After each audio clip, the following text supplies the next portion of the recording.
সেই পূজার পৌরোহিত্য করবে রাবণ, লঙ্কার যিনি রাজা। কিন্তু আপনারাই বলেন, রাম আর রাবণের সাথে তো বন্ধুত্ব ছিল না, ছিল কি? রাম রাবণের ছিল শত্রু ভাব। কিন্তু তবুও কেন রামচন্দ্র রাবণকে পূজা করার জন্য পাঠালেন? আমায়রা, ভাগবত শুধু শুনলে হবে না, ভাগবতের তত্ত্ব এবং মহিমাটা নিজের জীবনে ধারণ করতে হবে। যদি আমার সাথে দুই কথার কাটাকাটি কারোর সাথে হয়, ওর মুখ মনে হয় আমি 6 মাসের মধ্যে দর্শন করি না। কিন্তু জগতে রাম আর রাবণের সঙ্গে যুদ্ধ হলো। যুদ্ধ সম্পন্ন হওয়ার আগেই রামচন্দ্র পাঠিয়েছিলেন রাবণকে নিমন্ত্রণ করতে। এই না হলে ভগবান, হ্যাঁ, আমরা সবাই ভগবান সাজতে চাই, কিন্তু ভগবানের গুণ আমাদের মধ্যে নেই। যদি কারো মধ্যে গুণ না থাকে, তবে তো সেই গুণান্বিত ভগবান হওয়া যাবে না। রামচন্দ্র জানালেন, শোনো, জগতে তোমার যত বড়ই শত্রু হোক, যত বড়ই যে হোক না কেন, তোমার সাথে যে যতই শত্রুতা করুক, তুমি কারোর সাথে শত্রুতা করো না। কেন? এই জগতে কখনো যুদ্ধ দিয়ে জগৎকে জয় করা যায় না, প্রেম দিয়ে জগৎকে জয় করতে হয়। আমরা ভগবান শ্রীকৃষ্ণকে ভজন করি, নিতাইয়ের ভজন করি, রামের ভজন করি, কিন্তু আমরা নিজেও জানি না গীতার পাতায় ভগবান কি লিখে গেছেন। অর্জুন, এই জগতের বুকে যে ব্যক্তির সর্বজীবের প্রতি সমভাবাপন্ন মন এখনো তৈরি হয় নাই, সে ভগবান পাওয়া কেন? সে তো ভগবানের ভজনের যোগ্যই হবে না এখন। একটু বাড়িয়ে হয়তো যে ব্যক্তির হৃদয়টা ক্ষুণ্ণ, একদম ছোট, একদম আত্মকাম চরিতার্থ করার মতন, সে তো কখনো গোবিন্দ কৃপা পাবে না। কেন? আমার গোবিন্দ যেমন মহান, আমার গোবিন্দকে পেতে হলে পরে এই হৃদয়টাকেও আকাশের থেকে বড় করতে হয়। নবে আমার গৌরচন্দ্র কেমন করে উদয় হবে? গৌর যদি চন্দ্র হয়, তবে গৌরচন্দ্রকে যদি আমার হৃদয় আকাশে উদয় করতে চাই, ওই আকাশটাকে তো বড় করতে হবে। যখন রাবণ রাজার কাছে রামচন্দ্র পাঠিয়েছেন, লক্ষণকে দেখতে পায় ওই রাবণ রাজা মায়ের আরাধনা করছেন। যখন লক্ষণ দেখতে পায় রাবণ রাজা, সে মায়ের প্রতি এক মন এক চিত্তে তার হৃদয়টাকে একদম যুক্ত করে শুধু মা মা বলে কাঁদছে। জগতে রাবণের কান্না কেউ কোনোদিন দেখে নাই। সর্বপ্রথম রাবণের চোখে জল দেখেছিল লক্ষণ। রাবণ যে অহংকারী ছিল, সেই অহংকারীর চোখে কেউ কখনো জল দেখেনি। কিন্তু লক্ষণ যখন রাবণের পিছনে দাঁড়িয়েছে, লক্ষণ দেখতে পায় যে মায়ের অকাল বোধন পুজো করবে রামচন্দ্র, ওই মাকে স্মরণ করে মা মা বলে রাবণ দুই চোখের জলে ভাসে আর বলে, আমা কবে তোর কৃপা হবে, কবে আমার জগতে সংসার মায়ার বন্ধন ছিন্ন হয়ে যাবে মা। লক্ষণ মনে মনে ভাবে, কি আমি তো এমন রাবণকে আগে কখনো দেখিনি, যে রাবণ জগৎকে কাদায় আক্রমণ করে সেও আবার কাঁদতে পারে। আমায়রা, রাবণ শিক্ষা দিল, জীবনে তোমার যতটুকু ভজন আছে না, ওই ভজনটুকু যেন জগৎ দেখতে না পায়। বড় ক্ষতি হয়ে যাবে ভজন দেখলে পরে। কিন্তু জানো মা, আমি ভজন করি, কিন্তু আমার মনে মনে চিন্তা থাকে যে আমি কতটা বড় ভক্ত সেজে জগতে সবার মাঝে আমি বড় আসন পেতে পারি। এটা ভজন নয়, এটা অহংকার। তুমি যে ভজন করছো সেটা লোকের কাছে বলার দরকার নেই তো। মহাজনগণ বলেছেন, ভজন আর ধন হচ্ছে এক। সম্পত্তি যেমন গোপনে রাখা হয়, গোপন ঘরে রাখতে হয়, তোমার ভজন ধন তেমনি তুমি গোপন ঘরে রাখবে। এটা যেন কেউ দেখে না। যখনই দেখে যাবে, যখনই জেনে ফেলবে, তখন তোমার ভজন হয়তো চুরি হয়ে যেতে পারে। আমা, রাবণ রাজা ভজন করতেন বহিরঙ্গে নয়, অন্তরঙ্গে। রাবণ জগৎকে শেষ পর্যন্ত জানিয়ে গেছেন, ওগো, এই জগতে তোমরা যতই ভগবানের বিরোধী থাকো, ওই রামচরণ ছাড়া জগতে আর কোনো গতি নাই। ভাই লক্ষণ যখন দেখতে পায় রামচন্দ্র দুই চোখের জলে ভাসে, বলেছে, রাবণ, আমার প্রণাম গ্রহণ করবেন, আমার দাদা আপনাকে স্মরণ করেছে। বলছে, কেন? আমার দাদা অকাল বোধন পূজা করবে তাই, আর সেই পুজোতে আপনাকে পৌরোহিত্য করতে হবে। যখন এই কথা বলেছে, লক্ষণের কথা শুনে রাবণ রাজা দুই চোখের জলকে ছেড়ে দিয়ে বলেছে, ভাই লক্ষণ, আমাকে রামচন্দ্র স্মরণ করেছে তাই। ও ভাই, তুমি রামকে গিয়ে প্রশ্ন করবে, ও রাম, তোমার পূজার পৌরোহিত্য করবে রাবণ, তুমি না গিয়ে কেন তোমার ভাই লক্ষণকে পাঠালে রাবণের কাছে? সে আমার কাছে আসতে পারতো না। লক্ষণ বলেছে, আমার দাদার অনেক কাজ, অনেক ব্যস্ত থাকে, সে অনেক চিন্তা নিয়ে ঘুরে বেড়ায়, তাই তো আমাকে পাঠিয়েছে। তোমাকে কি বলেছে? বলেছে, আমার দাদা বলেছে, আমার দাদার সেই অকাল বোধন পূজা তোমাকে করতে হবে, তুমি করবে সেই পূজার পৌরোহিত্য। রাবণটা যা বলেছে, ভাই, রামচন্দ্র সঠিক কথা বলে নাই। কেন জানো? ও ভাই, এই জগতের বুকে কারো পূজা কেউ হয়ে করে দিতে পারে না। এই জগতে যার যার পূজা তার নিজেকেই করতে হয়, যার যার নিজের ভজন তার নিজেকেই করতে হয়। এই জগতে কারো পূজা কেউ করতে পারে না।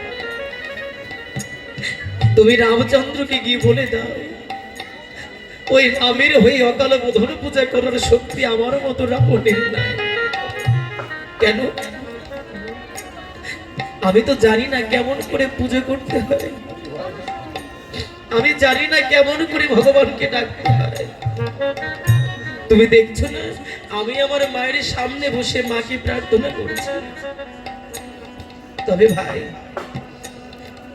রাম যখন অধম এই রাবণকে স্মরণ করেছে, তুমি রামের কাছে গিয়ে বলো, আজকে যেমন তোমাকে দিয়ে রাবণকে স্মরণ করেছে, রাবণ যেদিন এই জগতের বুক থেকে চিরদিনের মতন চলে যাবে, সেদিন যেন ভাই লক্ষণের সঙ্গে এই জগৎপতি রামচন্দ্র যেন রাবণের দুয়ারে দাঁড়ায়। সেদিন যেন রাম মূর্তি দেখতে দেখতে আমি যেন জগতের থেকে চিরবিদায় নিয়ে চিরদিনের মতো চলে যেতে পারি। ও ভাই, তুমি গিয়ে বলে দিও আমার রামের কাছে। তবে হে জগৎবাসী, তোমরা শোনো, আমার গোবিন্দ কখনো কারো কাছে সরাসরি আসে না, সে মাধ্যম দিয়ে জগতের বুকে তোমাকে কৃপা করবে বলে সে মাধ্যম পাঠায়। আমার চৈতন্য চরিতামৃতে শুনেছে না, গুরু রূপে আমার কৃষ্ণ মহাপ্রসাদ দান করছে। তিনি মাধ্যম রূপে আসেন, ভক্ত রূপে আসেন, গুরু রূপে আসেন। তাই সেদিন শেষবারের মতন রাবণ জগৎকে শিক্ষা দেওয়ার জন্য লক্ষণকে বলেছিল, ভাই লক্ষণ, তোমার নাম না লক্ষণ, তোমার নাম তেমনিতে হয়নি, বনবাস তোমার হয়নি, রামের হয়েছিল। ঘরে তোমার সদ্য বিবাহিত নতুন স্ত্রীকে ফেলে দিয়ে তুমি রামচন্দ্রের চরণকে লক্ষ্য করে তুমি রাজপুত্র হয়েও তুমি বনবাসকে স্বীকার করে নিয়েছ। জীবনে যারা কষ্ট স্বীকার করতে না পারে তারা তো কোনোদিন গোবিন্দকে পেতে পারে না বাবা। ও লক্ষণ, ওই চরণের প্রতি যার লক্ষ্য তার নামই তো লক্ষণ। আর আমার প্রভু রামচন্দ্র আর কাউকে পাঠায়নি, আমার কাছে লক্ষণকে পাঠিয়েছে। কেন জানো? আমার দয়াল রাম পরীক্ষা করার জন্য যে রাবণের লক্ষ্য ওই রামের চরণের প্রতি আছে কিনা। আমার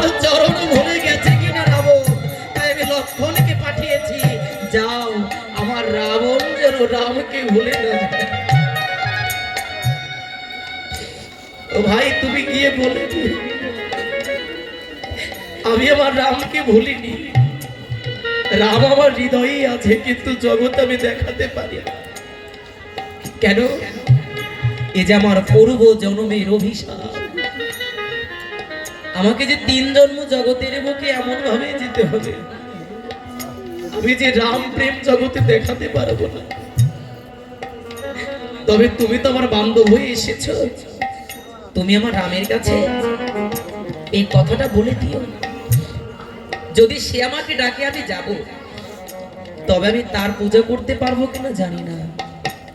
তবে শুধু এইটুকুই বলি, যেদিন আমার জীবন বেলা বন্ধ হয়ে যাবে, শেষ হয়ে আসবে, সেদিন যেন রামচন্দ্র একটু তার চরণ দুখানা আমাকে দেয়।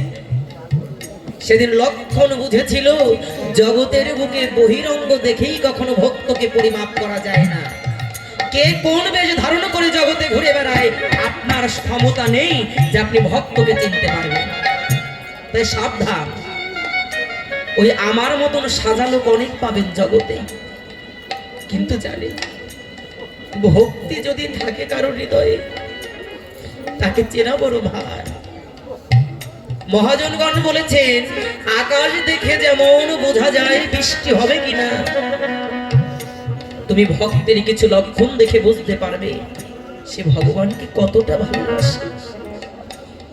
মেঘ দেখে যদি আকাশের বৃষ্টির কথা বলে দেওয়া যায়, তবে ভক্তের বদন দর্শন করেও অনেক কিছু অনুমান করা যায়। আমার কৃষ্ণ নামে সবাই কাঁদে। কেন কাঁদে? ভগবান তো কাউকে আঘাত দেয়নি, কেউ তো কাউকে আঘাত করেনি, তবু ভক্তগণ কাঁদে। কেন কাঁদে তারা তো জানে না, তবু তারা কাঁদে। বলেছে কি জানো? জগতের বুকে যারা কৃষ্ণ নাম শ্রবণ করা মাত্রই ওই অবারিত ধারায় কৃষ্ণ কৃষ্ণ বলে কাঁদে, জেনে নেবে জগতের বুকে তারা গোপন ঘরে আমার গোবিন্দের ভজন করছে। তোমার দ্বারা যেন কখনো তাদের অবজ্ঞা হয় না, অবহেলা হয় না। জগতে না কেঁদে কখনো কেউ গোবিন্দকে জগতের মুখে আনতে পারেনি। যুগের পর যুগ কেঁদেছিলেন বাবা। আজকে যিনি কলির পতিত পাবন আমার গৌর হরি, তিনিও কেঁদেছেন আমাদের জন্য, কিন্তু আমরা কাঁদতে পারি না তার জন্য। আমরাও কাঁদি, কিন্তু যার জন্য কাঁদতে হবে আমরা তার জন্য কাঁদি না। এই যে আপনারা ভাগবত পাঠ শ্রবণ করতে এসেছেন, মা, একটি কথা আজকে জীবনে ধারণ করে নিয়ে যাবেন। কখনো নিজের কল্যাণ হবে, নিজের আনন্দ হবে এই কথা মনে করে ভাগবত শুনতে আসবেন না। যদি পারেন এই ভাগবত আসরে আসার পরে ওই কৃষ্ণ কথা আস্বাদন করে যে আনন্দ আপনার হৃদয়ে হচ্ছে, আপনি ভগবানকে বলবেন, ভগবান এই যে যে আমি আনন্দ পাচ্ছি তোমার নামে, আমার তো তোমাকে দেবার মতন কিছু নাই। ওই কৃষ্ণ নামে আমার যে আনন্দ হয়, ওই আনন্দটুকু আমি তোমার চরণে দিতে চাই। এই ছাড়া আমার কাছে দেবার মতন কিছু নাই। এই আনন্দটুকু তুমি নিয়ে দেখবেন দিনার দিন আপনার কৃষ্ণের প্রতি প্রেম ভক্তি জাগ্রত হবে, আর বেশি বেশি আপনি গোবিন্দের ভজনে এগোতে পারবেন। একমাত্র ব্যাকুলতা ভগবানের চরণ পাওয়াতে পারে, ত্যাগ পারে জীবনে ভগবানের চরণকে লাভ করাতে, এছাড়া আর কিছু নয়। মহাপ্রভু তিনি এত করুণা নিধি, যিনি চণ্ডালে অচণ্ডালে নাম বিলিয়ে গেছেন বাবা। কেন? তিনি সত্য ত্রেতা দাপরে নাম দিয়েছেন, প্রেম দিতে পারেন না। কিন্তু জানো মা, এই কলিতে আমার গৌর হরি তিনি শুধু নাম নয়, নামের সঙ্গে প্রেম দিয়েছেন। ভগবান শ্রীকৃষ্ণ দাপর যুগে সুদর্শন চক্র দিয়ে অনেক অনেক অসুরকে বধ করেছেন, কিন্তু কই অসুরের তো নির্মূল করে যেতে পারে না। মানে গাছের গোড়া থেকে গাছটা কেটেছে, কিন্তু শিকড়টাকে উপড়ে ফেলতে পারে। তাই কি করেছে দেখেন, সেই ভগবান শ্রীকৃষ্ণ রাধা কৃষ্ণ একত্রিত অঙ্গ ধারণ করে প্রেম আর নামকে একসঙ্গে এই কলির বুকে নিয়ে এসেছেন আমার গৌরহরি রূপ। তাই গৌরহরি বললেন যে প্রেম যে ধন কোনো যুগে পাইনি, আমি কলিতে ভগবান রূপে নয়, আমি নামের পসরা নিয়ে আমি ভিখারি হয়ে জীবের দ্বারে দ্বারে যাব মধুমাখা কৃষ্ণ নাম করতে। আমি মধুমাখা কৃষ্ণ নাম করব।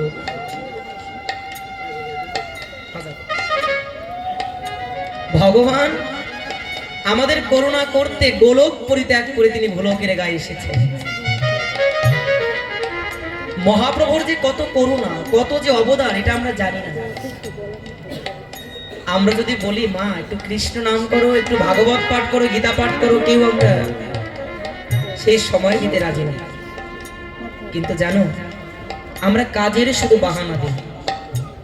এই কাজের বাহানা একদিন ভেঙে যাবে, কিন্তু তুমি যে দিনগুলোকে বিফলে নিয়েছি না বাবা, এই দিনগুলোর হিসাব কিন্তু তোমাকে একদিন দিতে হবে। মহাপ্রভু কতটা দয়ালু একটু শ্রবণ করুন আপনারা। মহাপ্রভু মনে মনে চিন্তা করলেন, এই 3 যুগ ভর আমি অনেক চেষ্টা করেছি, আমি সবাইকে প্রেম দিতে পারিনি, ওরা কেউ প্রেম নিল না, কিন্তু এইবার আমি প্রেমের পসর নিয়ে যাব। যদি কেউ নিতে চাই তো ভালো, আর যদি কেউ নাও নিতে চায় আমি নিজে গিয়ে তাদেরকে ধরে ধরে কৃষ্ণ নাম বিতরণ করিয়ে দেব। কেন নেবে না তোমরা? মহাপ্রভু একদিন চলেছেন পথ ধরে, খুবই ধ্যান দিয়ে শুনবেন আপনারা। গৌর লীলা শুনলে পরে প্রেম অবশ্যই হবেই হবে বাবা। আমার মহাপ্রভু চলেছেন পথ ধরে,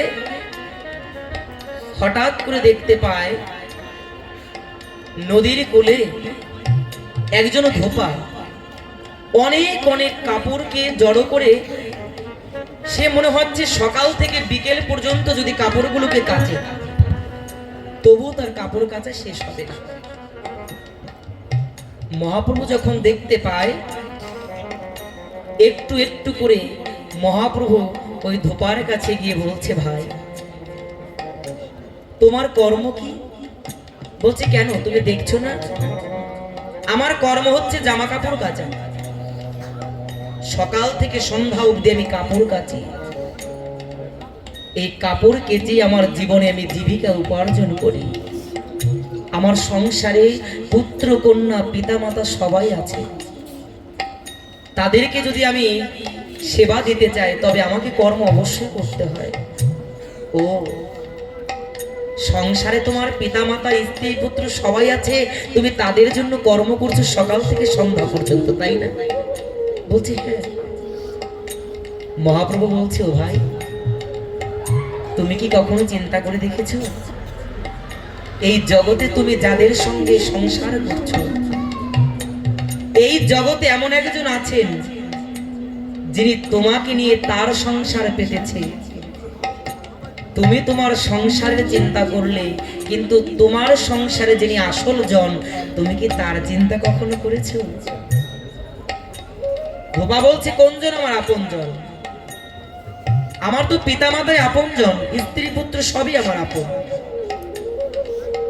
বলছে, ভাই রে, ওরা তো তোর বাহিরের আপন জন, কিন্তু একবার চিন্তা করে দেখ, এই দেহের মধ্যে যিনি আত্মা রূপে বসে তোকে কর্ম করার ক্ষমতা যোগাচ্ছেন, ওই কর্মের মালিক যদি তোর দেহের ভিতর থেকে বাহির হয়ে যায়, আমাকে বলবি যেদিন তোর দেহ থেকে শক্তি বাহির হবে সেদিন কে তোর সংসারকে চালিয়ে রাখবে বল? সেদিন থাকবে কোথায় কর্মের চিন্তা? সেদিন তার তুই কর্ম করতে পারবি না। তবে ভাই তুই সব কিছু রেখে একবার আমার সঙ্গে একটু কৃষ্ণ বল, একবার আমার সঙ্গে একটু কৃষ্ণ বল, দেখবি সারা দিনের পরিশ্রমের সমস্ত কষ্ট তোর দূর হবে একমাত্র মধু মাখা হরে কৃষ্ণ মহামন্ত্রে। তাই আসুন আমরাও একটু বলি গৌরহরির সঙ্গে সঙ্গে, হরে কৃষ্ণ কৃষ্ণ কৃষ্ণ হরে হরে, হরে রাম রাম রাম হরে হরে।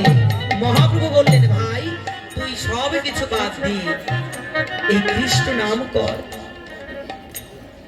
যখন ধোপাকে এই কথা বলেছে, যেমন আমরা অজুহাত দিই যে আমাদের সময় নেই, আরো কতদিন পরে আছে, আমাদের ছেলেকে বিয়ে করিয়ে দেই, আমার মেয়ে বিয়ে হয়ে যায়, তারপরে সংসার থেকে আমি ছাড়া পাবো, তারপরে আমি গোবিন্দের নাম করব। কিন্তু বাবা, ওই ছেলেকে কাঁধের থেকে নামাতে নামাতে ছেলের যে সন্তান, ওকে আবার কাঁধে উঠাতে হয় নাকি? আপনি মনে মনে চিন্তা করছেন ছেলে কাঁধের থেকে নেমেছে, আমার কাঁধের বোঝা শেষ, কিন্তু ওই ছেলেই আবার আর এক বছরই আপনাকে আর একটা ছেলে উপহার দিয়ে দেবে। ওই ছেলেকে আবার আপনাকে কাঁধে চড়াতে হবে। কখনো আপনি মুক্ত হতে পারবেন না। আপনি যত ফুলেরই মালা গাঁথেন, কোনো মালাই আপনাকে মুক্তি দিতে পারবে না। তাই জানি আমার গরু হরিও কেঁদেছে জগতের জীবের দ্বারে দ্বারে। তোরা পুত্র কন্যা স্ত্রী আত্মীয় বন্ধু দিয়ে তোরা এক একটাকে ফুল করে মালা গেঁথে গলায় পরলি, কিন্তু সবাইকে আপন মনে করলি, কিন্তু আমি যে তোদের দুয়ারে দাঁড়ানো, কেউ তো কোনোদিন আমাকে আপন ফুল মনে করে ওই গলাতে ধারণ করতে পারলি না, আমাকে আপন মনে করতে পারলি না। কিন্তু জানিস, আমিও চাই যদি আমি তোদের একটু আপন হতে পারতাম, তবে আমারও বড় ভালো লাগতো। আমরা কতই বা কাঁদি গোবিন্দের জন্য, আমরা কাঁদতে পারি না। তাই গোবিন্দ যে কত কাঁদতে পারেন, তাই গৌর হরি আমার গোবিন্দ রূপে এসে জগতের বুকে জানালেন। গৌর হরি বলেছে কি, ভাই তুমি কৃষ্ণ বলো। বলেছে না, ওই কৃষ্ণ বলার সময় আমার নাই, আমাকে কাজ করতে হবে। করুণানিধি আমার গৌর হরি কি বলেছে জানেন? ও ভাই, এই কাজ তো তোমার কাছে সমস্যা কৃষ্ণ নাম নিতে, তবে শোনো, আজকে কি করব জানো? আজকে তোমার কাজ করতে হবে না, আজকে আমি তোমার হয়ে যত জমানো কাপড় আছে, আমি তোমার হয়ে সমস্ত কাপড়গুলোকে কেচে দেব। দাও, আমার কাছে দাও, আমি তোমার কর্ম করে দেই। তবুও তুমি দুই বাহু তুলে কৃষ্ণ বলো। এই কৃষ্ণ নাম ছাড়া জগতের মুখে আর কোনো মুক্তির পথ নাই। এত বড় করুণানিধি দেখেছেন কখনো? যিনি ভগবান হয়ে আমাদের কর্ম করে দিও কৃষ্ণ নাম প্রচার করছে, এমন বান্ধব জগৎ আর পাবো না আমরা। কেন পাবো না? ভগবান এক এক যুগে এক একবার আসেন না, 4 যুগ পর পরে আমার গৌর হরি আসেন। এই জগতে এই জন্মে আমরা গৌর পেয়েছি, এটা আমাদের ভাগ্য। কিন্তু এই গৌর চরণ হারা হয়ে গেলে পরে আর কোনোদিন গৌর পাবো না। যখন ধোপাকে বলেছে, ভাই তোমার সমস্ত কিছু আমাকে দাও, আমি তোমার হয়ে কর্ম করি, তবু তুমি কৃষ্ণ গুণ গাও। মহাপ্রভু যখন ওই ধোপার হস্ত থেকে কাপড়টাকে ছিনিয়ে এনেছেন, মহাপ্রভুর অঙ্গের পরশ ওই ধোপার অঙ্গে লেগেছে। কি এমন বিদ্যুতের মতন চমকালো কেন আমার দেহটা? আর ইনি বাকি এত সময় ভালো করে দেখেনি, কর্মব্যস্ততা তো, কিন্তু তো নিজেও জানে না। যোগী ঋষি ধ্যানে যাকে ধ্যানে পাই না, যোগে পাই না। আজকে সেই পরমধন আমার গৌরচন্দ্র গৌর হরি ওই ধোপার সম্মুখে দাঁড়িয়েছে, ওই ধোপাকে কৃপা করবে বলে। সে জানতে পারেনি, বুঝতে পারেনি। যখন ধোপা ওই মহাপ্রভুর অঙ্গকে স্পর্শ করেছে, ধোপা তার হাতের কাজে ভুলে গিয়ে করজোরে বলেছে, কে তুমি? বলো তুমি কে? বলেছে, আমি তো গৌর হরি। ধোপাকে বলেছে, জানো তুমি হতে পারো গৌর হরি, কিন্তু আমার মনে হয় কি জানো, তুমি আমার 2-1 জন্মের নয়, তুমি আমার বহু বহু জন্মের আপন কেউ, আমার পরিচিত কেউ। যদি তাই না হতে তবে তোমাকে দেখে কেন আমার এমন হবে? এমন হওয়া তো কথা নয়। তোমাকে দেখে মনে হয় তুমি আমার বহু জন্মের আপন কেউ একজন। তুমি এতদিন কোথায় ছিলে? জগৎ ভরে আমি ঘুরেছি, কিন্তু তোমার মতন আপন জন তো আমি আগে কখনো দেখিনি। তুমি এতদিন ছিলে কোথায়? ওগো, তুমি এতদিনই কেন আমার কাছে আসলে? তুমি কোথায় ছিলে এতদিন? আমার গৌরহরি বলেছেন, ওরে আমি যে কারো থেকে বেশি দূরে থাকি না, আমি তোদের কাছেই থাকি। তবে বাবা জানিস, আমি দুই পরিস্থিতিকে ভক্তকে কৃপা করি। প্রথম কৃপা হচ্ছে ভক্ত ডাকার মাধ্যমে গোবিন্দকে পাবে, আর যে একদম গোবিন্দকে ভুলে ব্যভিচারী হয়ে গেছে, আমার গোবিন্দ বললেন তোরা সবাই বলতে পারিস যে তুমি সাধুকে কৃপা করবে, তুমি কেন মহাপাপীকে কৃপা করবে? গোবিন্দ তখন উল্টো প্রশ্ন ছুড়ে দিচ্ছেন, হ্যাঁ রে, তোর যদি কোনো সন্তান যদি কোনো অপরাধ করে, তুই কি তাকে ফেলে দিতে পারিস? আমা, তোমার একজন ছেলে মনে করো জজ ব্যারিস্টার হয়েছে, আর একজন ছেলে সে নেশায় যুক্ত হয়েছে, সবাই তাকে ফেলে দিলে তুমি তো তাকে ফেলতে পারবে না। গোবিন্দ বলেছে, তুমি শোনোনি, আমি গীতার পাতায় বলেছি এই জগতের পিতা আমি, এই জগতের মাতা আমি। জগতে অধম বলে সবাই তোকে ফেলে দিতে পারে, কিন্তু আমি তো তোকে ফেলতে পারি না বাবা। তাই কি করি জানিস? যখন কারো মাথায় পাপের বোঝা বেড়ে যায়, আমার গৌরহরি ডেকে ডেকে বলে, ওরে তোদের যত পাপের ভার তোরা আমার কাছে দিবি, আর আমার যত পুণ্যের ভার আমি তোদের মাথায় দিয়ে আমি পবিত্র করে তোদেরকে আমি কৃষ্ণের গৌর দেশে নিয়ে যাব, আমি ব্রজধামে নিয়ে যাব। তোদের ভয় নেই, আমি এসে গেছি, তোদের ভয় থাকতে পারে না। ডেকেছিলেন জগাই মাধাইকে, ডেকেছিলেন মহাপ্রভু, ওরে তোদের সমস্ত ভার পাপের ভার আমার কাছে দিবি। কার জন্য? নিতাইয়ের করুণায় কৃপায়। আপনারা পঞ্চতত্ত্ব কীর্তনে করেন, যদি নিতাইয়ের কৃপা হয় তবে গৌর কৃপা হবে, এটা সত্য। নিতাই কৃপা না হলে পরে কখনো গৌর জানা সম্ভব নয়। গৌর জানা সহজে, কিন্তু নিতাই জানা কঠিন। নিতাই কোথায় বাবা? নিত্য যার আসা যাওয়া, নিত্যে যার আনন্দ, একবার তুমি গুরুর চরণ ধরে বসে থাকো, জানতে পারবে নিতাই বাহিরে নয়, এই দেহের মধ্যে নিতাই 21,620 বার আসে আর যায়। যদি কারো ক্ষমতা থাকে ধরে দেখো, দেখতে পারবে তুমি মহাশয়। কৃষ্ণ দর্শন করবে, তোমাকে কৃষ্ণ দর্শন করতে কোথাও যেতে হবে না, এই দেহের মধ্যে তুমি কৃষ্ণ দর্শন করতে পারবে, যদি নিতাইয়ের ভজন তোমার সঠিক হয়। কৃষ্ণ কোথায় গো? মন্দিরে কৃষ্ণ, মঠে কৃষ্ণ, কৃষ্ণ সর্বময়। তাই বিবেকানন্দ বলেছিলেন না, তুমি যতই টাকা খরচ করে মঠ মন্দির তৈরি করো না কেন, আমার গোবিন্দ তোমার গড়া মন্দিরে পা থাকবে না, তুমি পাবে না। কেন? আমার গোবিন্দ কখনো কারো গড়া মন্দিরে থাকে না। একবার চিন্তা করে দেখো, তুমি যে মন্দির করেছো, হয়তো মন্দিরের যে অর্থটা ব্যয় করেছে সেটার পিছনে অনেক অপকর্ম থাকতে পারে, বিপথেও সে অর্থটা উপার্জন করতে পারো, হয়তো মনে অহংকার নিয়ে করতে পারো, কিন্তু আমার গোবিন্দ অধর্মে আর অহংকারে থাকে না কখনো। ভগবান বললেন, তোরা নিজের গড়া মন্দিরে ভগবানকে খুঁজে মরিস, কিন্তু তোরা আজও পর্যন্ত জানতে পারলি না ভগবান কোন মন্দিরে থাকে। ওই থাকে ভগবান। বিবেকানন্দ পরক্ষণে উত্তর দিয়ে দিলেন, ভগবান যেখানে থাকে, জগতে সব মন্দির ঘুরেছিস, কিন্তু আসল মন্দিরটা ঘুরতে পারিস।